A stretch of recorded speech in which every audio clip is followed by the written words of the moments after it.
The following is a special sports presentation of the Cincinnati Bengals.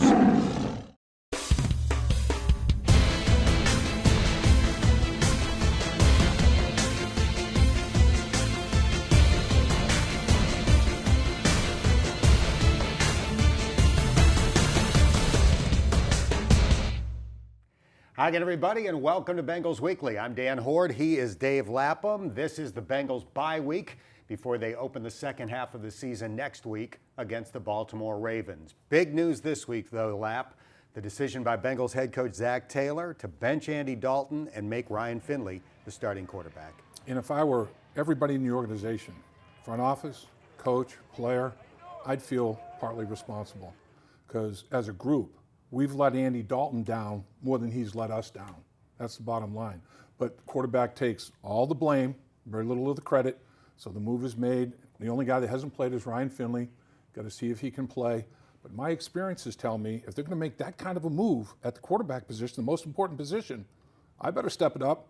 I would not be surprised if other moves are made before that Baltimore game, because Andy Dalton is far from the only problem why they're 0-8. All right, time for this week's Clutch Performance. It is brought to you by Bridgestone Tires, Clutch Performance in the world. Dalton back to throw from the pocket. He's going to fling it downfield for Tate. Oh! He makes the catch. There's also a penalty flag down. I assume it's defensive interference as Tate somehow pulled it in at the 25-yard line for a 26-yard gain. Time for our weekly conversation with Bengals head coach Zac Taylor. The big news this week is obviously your decision to start Ryan Finley at quarterback. Why now? Wasn't an easy decision, but with the bye week, I felt like it was the right time to make the change and give him a chance to get focused in and dialed in as the starter and see what he can do these next 8 games.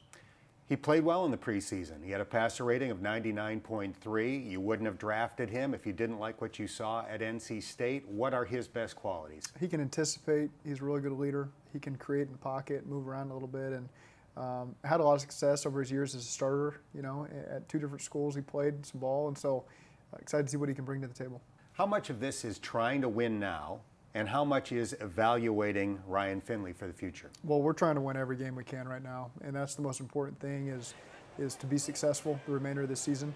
And at the same time, he's the only guy on the roster you can't really evaluate yet because he's the backup quarterback and you don't put 2 of them on the field. So just a chance to see what he can do. He'll make his first start against the Ravens. Their defensive coordinator, Don Wink Martindale, blitzes about as much as anybody. Did that give you pause at all? There's no easy test in this league, you know, so you might as well start him right out and see what he can do. And it's a team we played, you know, and so, you know, we'll be able to help him, and we want to see him have success on next Sunday. You made a point of having a one-on-one conversation with A.J. Green to tell him that you were making this move. Why did you feel that was so important? Well, he's a veteran leader on this team, and he's put a lot of work into this thing, and I know he and Andy have come up in this league together. And I just wanted to reiterate that, you know, we're still trying to win this season, and you're a big part of this thing, and we know you're coming back sooner rather than later, and just wanted him to hear it from me. You have dealt with one crisis after another since the season began. Is there anything in your past that prepared you for this? I think playing quarterback, you're always used to dealing with people and dealing with different situations, and it's not always easy, but it's what we signed up for. And that's part of what's great about football is you get a chance to face adversity and thrive in adversity, and so it's one of the things you have to deal with as a head coach. Let's look back at the Rams game. You went for it on 4th down early and often in that game. Is that a reflection of where the team is right now, or are you a believer that teams should be going for it more on 4th down than they traditionally have? It's something we talk about every Sunday, you know, how aggressive are we going to be in certain situations, and this is one where we felt like we had a good plan on 4th and short, and our players really believed in what we were doing, and we could feel some good energy from those guys. So it worked out for us for the most part. What were some of the biggest positives that you took out of that game? Well, our guys felt like they were in the game throughout. You know, we just got to cause more turnovers, and we get there in the red zone fringe, and we didn't walk away with enough points. There was really an 8-play stretch there where we felt like we left 13 points on the board, and that ends up being the difference in winning and losing. I haven't seen any evidence of finger pointing or dissension despite the record. Who have been some of the leaders on this team that have really stepped up? Well, I think on offense you got Gio Bernard. He's been a consistent guy throughout the whole process. Tyler Boyd has started to step up. Joe Mixon and Andy Dalton has. And then on defense, Sean Williams has been someone who's been reliable for us. Sam Hubbard is starting to step up and be a little more vocal. So we got a lot of good guys we can turn to. You're in this for the long haul. Do you feel like if you can make it through this, you can make it through anything? We do believe that this is the hardest stretch we're ever going to face, and the team's only going to get better every single week. We keep going forward, and we do look forward to looking back on this period and thinking, man, remember how hard that was, and it made us stronger. It made us a better team. The people who, stuck together throughout the process will be much better for it.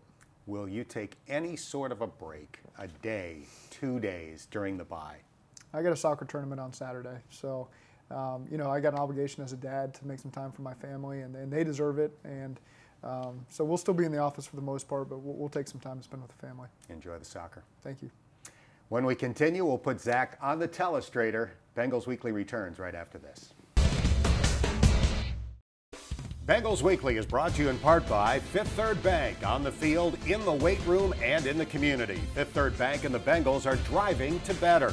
Learn more about the drive to better at Bengals.com/53. And by McDonald's, the greater Cincinnati area. McDonald's owner-operators are proud sponsors of the Cincinnati Bengals. Well, it's bye week, but the coaches are still working hard. And since they're working hard, time for us to still learn something. Coach, what do you have for us? The first play we got here is a 3rd and 5 early in the game in the first quarter. And 3rd and 2 to 6, typically they're going to play some sort of single high man and drop some people out underneath. So Alex Erickson's running some sort of a snag route. Tyler's going to run a 7-step skinny back behind him. And we're trying to suck up the underneath coverage that are dropping underneath at the sticks. You can see there it's 5, and so we're trying to throw it back there in that window. So that was the game plan here. Eifert does a good job. He's got outside leverage. He does a good job getting inside. Erickson grabs the underneath defender. Weddle goes to double the opposite side. He's trying to double TB here on the backside. So Eifert's got a one-on-one with good leverage. Andy does a nice job anticipating. Good catch and run for an explosive play on 3rd and 5. Yeah, Andy has to kind of throw off his back foot. A little bit of pressure. There's a little leakage with this twist. They're showing blitz and then drop out and a little twist action. And Andy's got to deal with that a little bit. Yeah, they're trying to get us to slide and trying to get AD back over here one-on-one with your guard. And Alex does a good job stepping in there. The next one we got here is a 2-back run. We're actually in a heavy 12 personnel. We put Michael Jordan here at tight end. And put another tight end next to him. And Stanley Morgan came in here, does a nice job. You're going to see him crack this safety down here. That's Stanley's responsibility. He does a great job bringing energy to us. So here we added a little toss wrinkle that we hadn't really run yet. Gio's in the backfield. You can see Stanley doing a great job at the point of attack there with the tight end and with the safety in the alley. Gio makes a couple guys miss there on the second level. And you see Auden try to rally and get Weddle there at the very end, but nice explosive run here. A lot of good stuff there by Gio. They had a little difficulty with your 12 personnel. They had a little difficulty matching up. You gashed them a little bit, didn't you? Yeah, our guys did a good job. Our guys were focused in, knew what their assignments were, and did a good job giving these running backs some opportunities. And then the running backs ran hard as well. 12 personnel, meaning the 2 tight end package. Big Michael Jordan in there.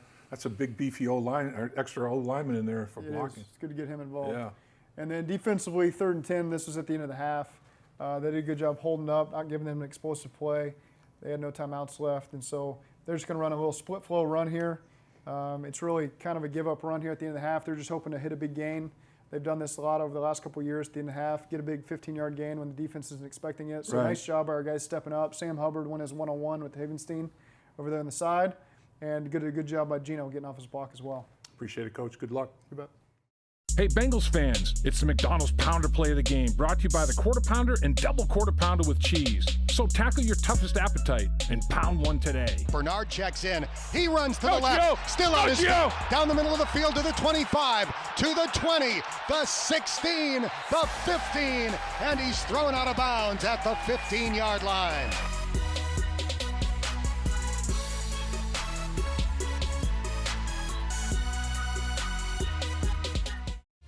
Coming up, we'll introduce you to a former Bengals running back with a very interesting hobby when Bengals Weekly returns.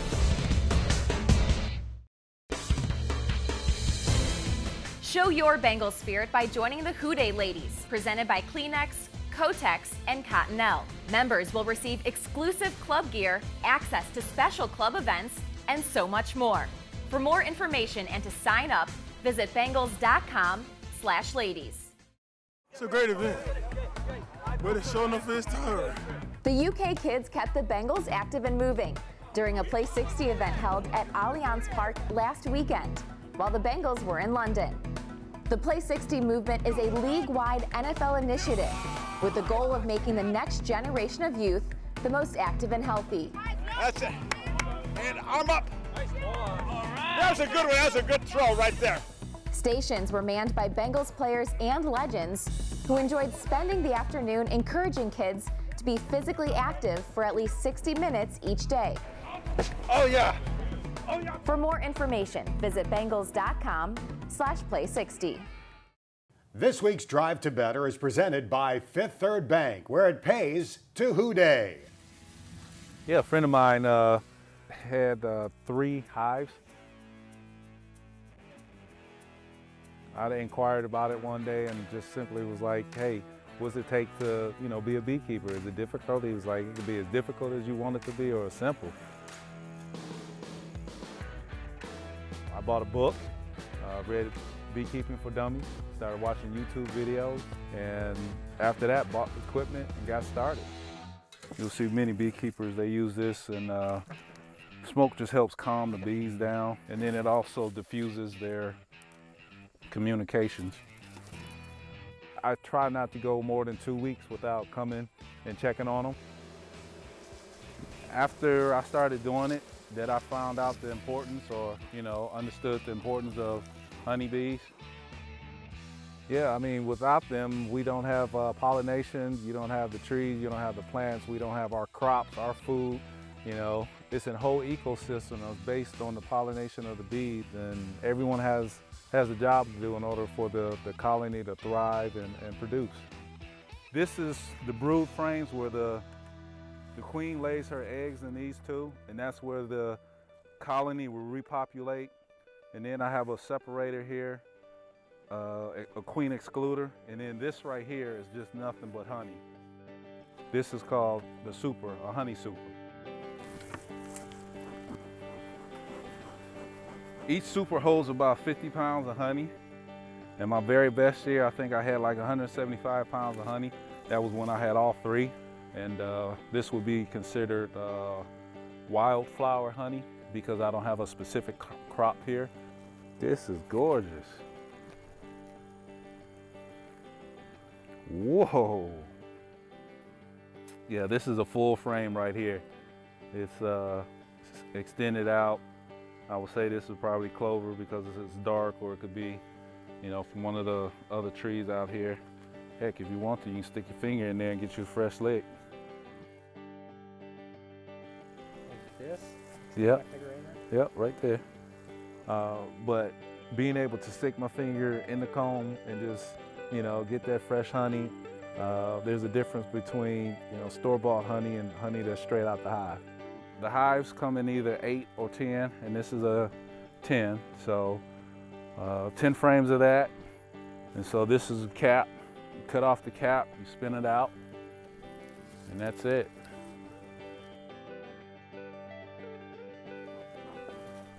I'm just there doing the side work. The bees are doing all the work, but there's nothing like fresh honey. This season, every time the Bengals complete a drive of 53 or more yards, Fifth Third Bank will donate $530 to student loan relief.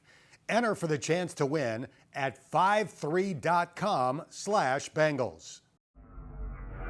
Time for this week's X's and O's segment. We're putting Lap on the Telestrator now. Normally, we look ahead to the Bengals' next opponent. We'll save Baltimore for next week's show. Let's take a look at some Bengals video.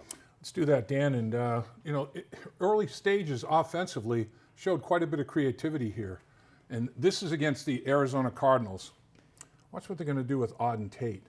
This, as we know, as Terrell Suggs is a significant rush guy. They're going to bring him in. There's going to be 8 protectors for Andy Dalton. There's going to be only 3 guys, or 2 guys initially out in the route. Right here, right here.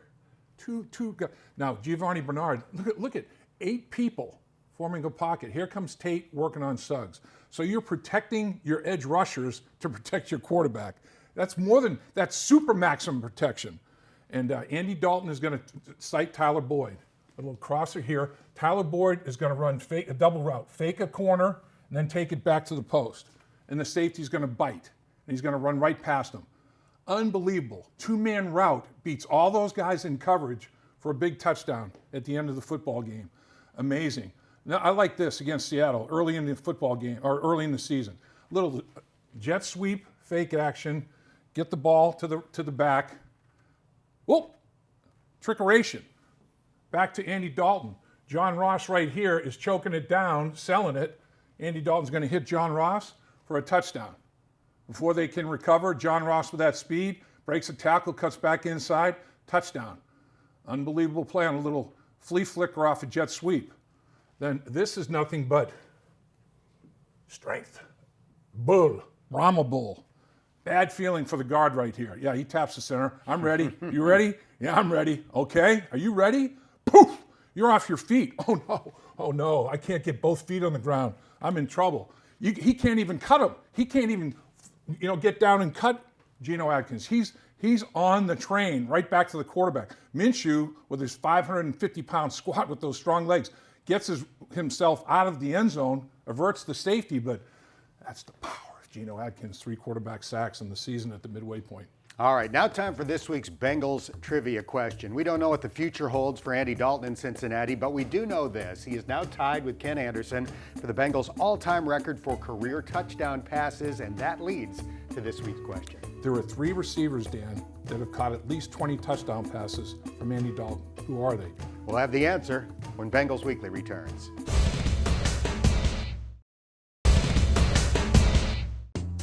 It's now time to get to know your Bengals. Would you survive Jurassic Park? Would I survive Jurassic Park? I'm gonna say yes, only because I think that hearing this question now, I'll look up online how to survive Jurassic Park and find the answer and make them my friends. Find the T-Rex, I'll be good. Yeah, 100%. I live in Florida. It might as well be Jurassic Park down there with all the iguanas, so I think I would be good. Yeah, of course. Oh, you look like this for nothing? Probably not. Absolutely not. I'm just being honest with you. I don't deal well with situations like that. Yes. Yes, I would. I would dominate Jurassic Park. I mean, you gotta have a lot of explosives. That's one. 2, you gotta be able to hide, be calm, and all the crazy stuff go about. But I definitely think I'll be able to survive it. No. Probably not. No. I think I would survive Jurassic Park. Which movie? Depends on which movie. Some of those movies, I'm amazed that some of them survived. Yeah, because I wouldn't go. I'll never be able. You want to go to the island of dinosaurs that we just created in the lab? No. Of course I'd survive that movie because I'd be at home. Yes, of course. Because my son's a dinosaur and I surprise him every day, so. Welcome back. Time to answer this week's Bengals trivia question. Andy Dalton has thrown 20 or more touchdown passes to 3 different players. Who are they? Well, the first one, not real difficult, is running mate A.J. Green. They came in together in 2011 and have hooked up for touchdowns 58 times. Pretty strong. Tyler Eifert, 21 times. Big red zone target. He's had some injury concerns, obviously, that have limited the production. Then Jermaine Gresham, another tight end, 20 touchdown receptions from Andy Dalton. He loves those big tight ends in that red zone and deep red zone area. He also caught Andy Dalton's first NFL touchdown pass.